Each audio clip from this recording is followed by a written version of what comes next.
Praise the Lord. വിലാപങ്ങളുടെ പുസ്തകം 2-ാം അധ്യായം 19-ാം വാക്യം. വീഥിയുടെ തലയ്ക്കലൊക്കെയും വിശപ്പ് കൊണ്ട് തളർന്നു കിടക്കുന്ന നിന്റെ കുഞ്ഞുങ്ങളെ ഓർത്ത് അവരുടെ ജീവരക്ഷയ്ക്കായി അവങ്കലേക്ക് കരങ്ങളെ മലർത്തുക. ദൈവത്തിന് മഹത്വമുണ്ടാകട്ടെ. നൽകപ്പെട്ട വചനത്തെ ഓർത്ത് ദൈവത്തെ സ്തുതിക്കുക. യെരമ്യാ പ്രവാചകൻ ഇസ്രായേൽ ജനത്തോട് സംസാരിക്കുന്നതായ ഒരു വാണിംഗ് അല്ലെങ്കിൽ ഒരു മുന്നറിയിപ്പാണ്. നിന്റെ കുഞ്ഞുങ്ങൾ നശിപ്പാറായിരിക്കുന്നു, അവർ തളർന്നു കിടക്കുന്നു, അവരുടെ ജീവരക്ഷയ്ക്ക് വേണ്ടി നീ പ്രവർത്തിക്കുവാനുള്ള സമയം ഇതാകുന്നു എന്ന് അവരോട് കൊടുക്കുന്നതായ ഒരു മുന്നറിയിപ്പ്. ഈ വചനത്തിൽ നിന്ന് സംസാരിക്കുവാൻ എന്നെ പ്രേരിപ്പിച്ചതായ ഒരു വിഷയമാണ്. കഴിഞ്ഞ ചില ദിവസങ്ങൾക്ക് മുമ്പ് ഞാൻ ഒരു രംഗം വീക്ഷിക്കുകയുണ്ടായി. ലഹരി വിരുദ്ധ പ്രവർത്തനത്തിനു വേണ്ടി സന്നദ്ധരായി പുറപ്പെട്ടതായ ചില വ്യക്തികൾ ഒരു തെരുവിൽ നിന്നുകൊണ്ട് അനേക മാതാപിതാക്കളെയും അനേക കുഞ്ഞുങ്ങളെയും ബസ് ഡ്രൈവർമാരെയും ടാക്സി ഡ്രൈവർമാരെയും അലഞ്ഞു തിരിയുന്നവരെയും ഒക്കെ ലഹരി വിരുദ്ധ പ്രവർത്തനത്തെക്കുറിച്ചും സുവിശേഷത്തെക്കുറിച്ചും ക്രിസ്തുവേശുവിൽ കൂടെ അവർക്ക് ലഭ്യമാകുന്ന സമാധാനത്തെയും കുറിച്ചൊക്കെ അവരോട് സംസാരിക്കുകയുണ്ടായി.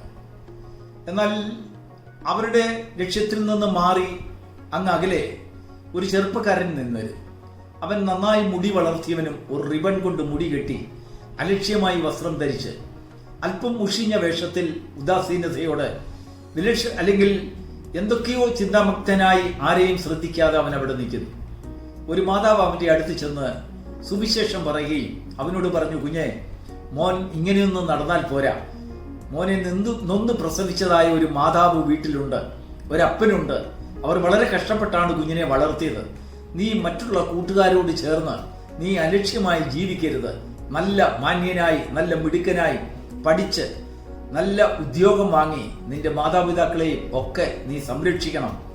ഈ ഭൂമിയിൽ ജീവിതത്തിൽ നല്ലൊരു ജീവിതം കെട്ടിപ്പടുക്കണം. ഈ ലോകമെല്ലാം നശിച്ചു പോകുന്ന ലോകമാണെന്നൊക്കെ അവനെ ബുദ്ധി ഉപദേശിച്ചു. അവൻ വളരെ സഹിഷ്ണുതയോടെ വളരെ നേരം അവരുടെ മുഖത്തേക്ക് ഉറ്റു നോക്കിക്കൊണ്ട് അത് കേട്ടു. ഒരക്ഷരം പോലും മറുപടി പറഞ്ഞില്ല. എങ്കിലും ആ സംസാരിച്ചവർ അവന്റെ മുന്നിൽ നിന്ന് മാറാൻ തുടങ്ങിയെങ്കിലും അവൻ വീണ്ടും അവരെ വളരെ അചഞ്ചലനായി നിന്നുകൊണ്ട് അവരുടെ മുഖത്തേക്ക് തുറിച്ചു നോക്കി. അല്പ നിമിഷങ്ങൾ കഴിഞ്ഞിട്ട് നോക്കിയപ്പോൾ അവന്റെ കണ്ണിൽ നിന്ന് ധാരധാരയായി കണ്ണുനീർ പുറപ്പെടും. എന്താണ് കുഞ്ഞ് കരയുന്നതെന്ന് അവർ അന്വേഷിക്കുകയുണ്ടായി. ആദ്യമൊക്കെ ഞാൻ വെറുതെ കരഞ്ഞുള്ളൂ എന്നൊക്കെ അവൻ ഒഴികഴിവ് പറഞ്ഞു മാറി. ദൈവത്തിന് മഹത്വം ഉണ്ടാകട്ടെ. നിർബന്ധിച്ച് ചോദിച്ചപ്പോൾ അവൻ പറയുകയാണ്, നിങ്ങൾ പറഞ്ഞല്ലോ മാതാപിതാക്കളെ നോക്കണം, ശ്രദ്ധിക്കണമെന്ന്. എനിക്ക് അമ്മയും അപ്പനും ഉണ്ടായിരുന്നെങ്കിൽ ഞാൻ ഭിക്ഷ യാചിച്ചെങ്കിലും ഞാൻ അവരെ നോക്കുമായിരുന്നു. പക്ഷെങ്കിൽ എനിക്ക് മാതാപിതാക്കളില്ല. എന്താണ് അവന്റെ പ്രശ്നം?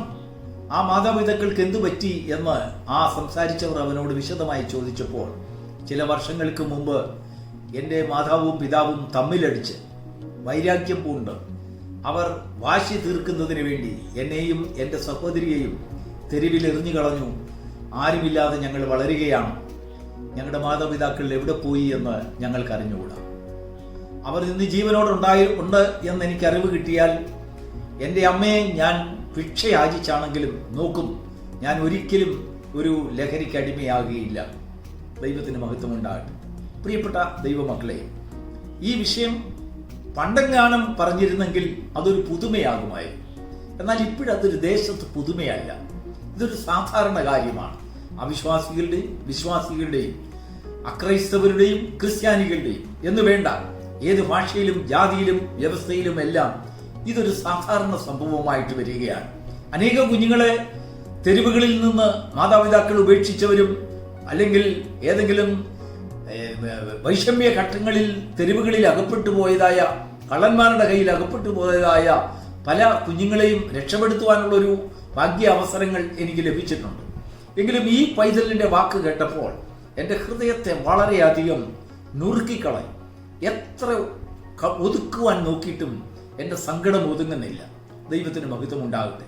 നോക്കൂ, നമ്മൾ ഇന്ന് വന്നിരിക്കുന്നതായ ഈ ലോകത്തിന്റെ അവസ്ഥയെ കുഞ്ഞുങ്ങളിലേക്ക് വാശി തീർത്ത് അവരെ തെരുവിൽ എറിഞ്ഞു കളയുന്നതായ ഒരു കൂട്ടം ജനങ്ങൾ ഇസ്രായേൽ ജനത്തിന്റെ ഇടയിലും ഉണ്ടായിരുന്നു. അവർ കുഞ്ഞുങ്ങളെ ഉപേക്ഷിച്ച് കളഞ്ഞു. അവരുടെ ദുർനടപ്പ് കൊണ്ടും അവർ ദൈവത്തെ ഭയമില്ലാതെ അവർ ദൈവത്തെ ഉപേക്ഷിച്ച് കളഞ്ഞതിനാൽ അവർ അടിമകളാക്കപ്പെട്ട് ദേശത്ത് അടിമ വ്യാപാരത്തിന്റെ ഇരകളായി അവർ മാറിയതായ ഒരു കാലഘട്ടത്തിൽ കുഞ്ഞുങ്ങളെ തെരുവുകളിൽ വിട്ടുകളഞ്ഞു, തെരുവുകളിൽ എറിഞ്ഞു കളഞ്ഞു. അവർക്ക് ആരുമില്ലാതെ അനാഥരായി അവിടെ ഇവിടായി അലഞ്ഞു തിരിയുന്നതായ ഒരു അന്തരീക്ഷം ഇസ്രായേലിന്റെ തെരുവുകളിൽ രൂപപ്പെട്ടു.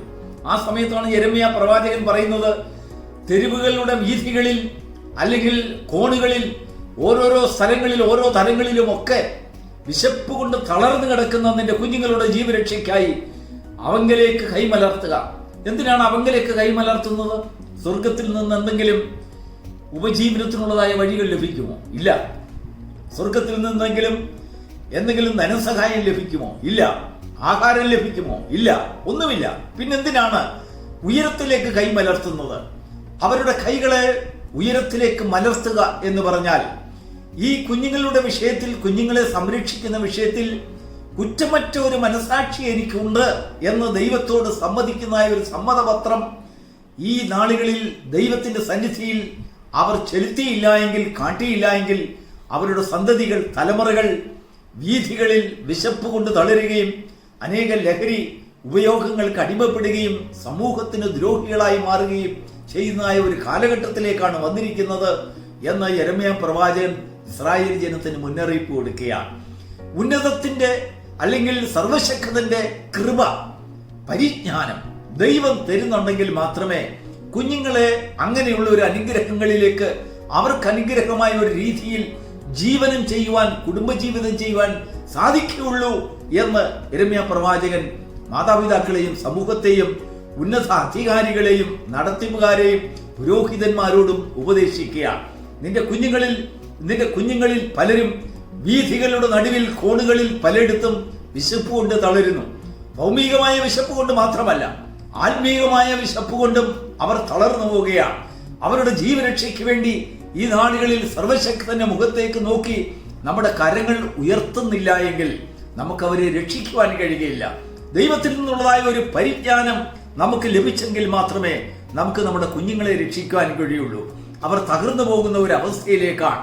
സമൂഹത്തെ നോക്കുക. ഇന്ന് എത്ര കുഞ്ഞുങ്ങളെ ഉപേക്ഷിച്ചിട്ട് അവരുടെ ജീവനങ്ങളെ ഒരു കനമായ ഒരു രീതിയിൽ ചിന്തിക്കാതെ, കുഞ്ഞുങ്ങളെ കുറിച്ച് യാതൊരു വിധമായ ചിന്തയുമില്ലാതെ ആത്മഹത്യ ചെയ്യുന്ന മാതാപിതാക്കൾ, അമ്മയെ ഏൽപ്പിച്ചിട്ട് രക്ഷപ്പെടുന്നതായ പിതാക്കന്മാർ, അപ്പനെ ഏൽപ്പിച്ചിട്ട് വാശി തീർക്കുന്ന അമ്മമാർ എന്ന് വേണ്ട ലോകത്തിൽ പല സംഭവങ്ങൾ അരങ്ങേറിക്കൊണ്ടിരിക്കുകയാണ്. സമൂഹത്തിൽ പേരല്ലെങ്കിൽ നമുക്ക് കണ്ടു നിൽക്കുവാൻ കഴിയാത്തതായ, ഏത് ഹൃദയത്തെയും നുറുക്കുന്നതായ വേദനാജനകമായ സംഭവങ്ങൾക്ക് സാക്ഷികളായി നാം ഓരോരുത്തരും മാറിക്കൊണ്ടിരിക്കുകയാണ്. നമ്മുടെ സമൂഹത്തിൽ അങ്ങനെ ഒരു സംഭവം ഉടലെടുക്കാതിരിക്കേണ്ടതിന് യെരമ്യാ പ്രവാചകൻ പറയാണ്, ഇസ്രായേൽ ജനത്തോട് പറയാണ്, ദൈവത്തിന്റെ ന്യായപ്രമാണം ലഭിച്ചതായ ദൈവത്തിന്റെ ജനം, ദൈവത്തിൽ നിന്നുള്ളതായ അനുഗ്രഹങ്ങളെ ഒരു കാലത്ത് പ്രാപിച്ചു കൊണ്ടിരുന്നതായ ജനം, അവർക്ക് ചെയ്യേണ്ടതായ ഒരു കാര്യത്തെക്കുറിച്ച് അവർക്ക് ഒരു ബുദ്ധിപദേശം കൊടുക്കുകയാണ്. നിന്റെ കുഞ്ഞുങ്ങൾ വഴിത്തലക്കിലൊക്കെയും വീഥികളുടെ തലക്കിലൊക്കെയും അവർ വിശപ്പ് കൊണ്ട് തളർന്നു വീഴുന്നു. ആത്മീകമായ വിശപ്പ് കൊണ്ട്, ഭൗമികമായ വിശപ്പ് കൊണ്ട്, ജ്ഞാനമില്ലാത്തത് കൊണ്ട്, നല്ലൊരു നടത്തിപ്പുകാരില്ലാത്തത് കൊണ്ട്, നല്ലൊരു അനുസരണം അവരുടെ ജീവിതത്തിൽ കൈവരിക്കുവാൻ കഴിയാത്തത് കൊണ്ട്, ദൈവഭക്തിയിൽ അവരെ വളർത്തുവാൻ കഴിയാത്തത് കൊണ്ട്, മാതാപിതാക്കൾക്ക് ദൈവത്തിന്റെ സന്നിധിയിൽ കൈമലർത്തുവാനുള്ള മനസാക്ഷിയില്ലാത്തത് കൊണ്ട്, അവരുടെ ജീവിതത്തിൽ കറപ്പാടുകൾ, അതിൽ നിന്ന് രക്ഷപ്പെടുവാൻ അവരെ കൊണ്ട് സാധിക്കുന്നില്ല. അതുകൊണ്ടാണ് യെരമ്യാവ് പറയുന്നത്, അവങ്കലേക്ക് കൈമലർത്തുവീൻ. കൈ ഉയർത്തുവീൻ എന്ന് ചോദിച്ചാൽ ഒരു പക്ഷെങ്കിൽ സഹായത്തിന് വേണ്ടിയായിരുന്നിരിക്കാം. കൈമലർത്തുവീൻ എന്ന് പറഞ്ഞാൽ ദൈവത്തിന്റെ സന്നിധിയിൽ കുറ്റമറ്റ ഒരു മനസാക്ഷിയെ നിങ്ങൾ കുഞ്ഞുങ്ങളുടെ വിഷയത്തിൽ സമൂഹത്തിൽ പ്രാപിക്കേണ്ടതായിട്ടുണ്ട്, കുടുംബത്തിൽ പ്രാപിക്കേണ്ടതായിട്ടുണ്ട്, ജീവിതത്തിൽ പ്രാപിക്കേണ്ടതായിട്ടുണ്ട്.